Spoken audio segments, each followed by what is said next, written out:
رسول اللہ صلی اللہ علیہ وسلم نے فرمایا، علی کا نام امیر المؤمنین میں نے نہیں بلکہ اللہ نے رکھا ہے۔ کائنات کا پہلا گناہ نہ شرک تھا نہ کفر، پہلا گناہ تھا میں اس سے بہتر ہوں۔ ہم اگر زبان کی پھیلائی ہوئی مصیبتوں کا جائزہ لیں تو معلوم ہوگا کہ خاموشی میں کتنی راحت ہے۔ دھوکے کی ہزار شکلیں اور ہر شکل بری، لیکن دھوکے کی سب سے بری شکل کسی کے اعتماد کو ٹھیس پہنچانا ہے۔ اگر آپ حق پر ہیں تو چلا کر بات کرنے کی ضرورت نہیں، اگر آپ حق پر نہیں ہیں تو چلا کر بات کرنے کا کوئی فائدہ نہیں۔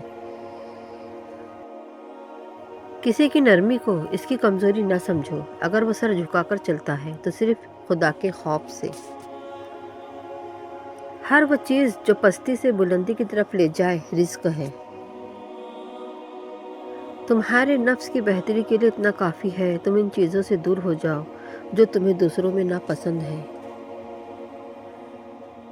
یہ شرف آپ صلی اللہ علیہ وسلم کو حاصل ہوا، اور اللہ اور آپ صلی اللہ علیہ وسلم کے درمیان شب معراج صرف ایک مہین سا پردہ تھا، یہ نور کا پردہ تھا، 699 پردے اٹھ گئے تھے۔ پیٹ پیچھے آپ کی بات چلے تو گھبرانا مت، کیونکہ بات انہی کی ہوتی ہے جن میں کوئی بات ہوتی ہے۔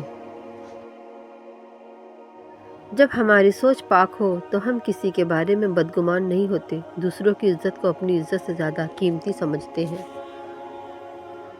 جس شخص کے بیوی بچے اس پر راضی ہیں، اس کی دنیا کامیاب ہے۔ جس کے ماں باپ اس پر خوش ہیں، اس کا دین کامیاب ہے۔ وقت ختم نہیں ہوتا، لوگ ختم ہو جاتے ہیں۔ خود کا دوسروں کے ساتھ مقابلہ کرنا چھوڑ دیں، سورج ہو یا چاند اپنے اپنے وقت پر ہی چمکتے ہیں۔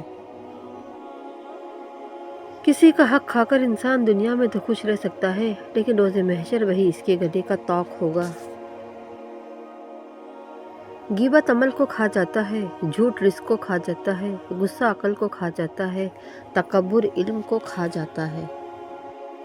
اگر آپ کسی کا چراغ بجھا دیتے ہیں تو یاد رکھیں اس سے آپ کے چراغ کی روشنی زیادہ نہیں ہوگی۔ عقل گھر بیٹھ کر بادام کھانے سے نہیں آتی، یہ باہر جا کر ٹھوکریں کھانے سے آتی ہے۔ دعا ایسا خوبصورت عمل ہے جس میں مانگنے والا اپنی پریشانیاں اللہ کے حوالے کر دیتا ہے اور اللہ جواب میں اپنی رحمتیں جھولی میں ڈال دیتا ہے۔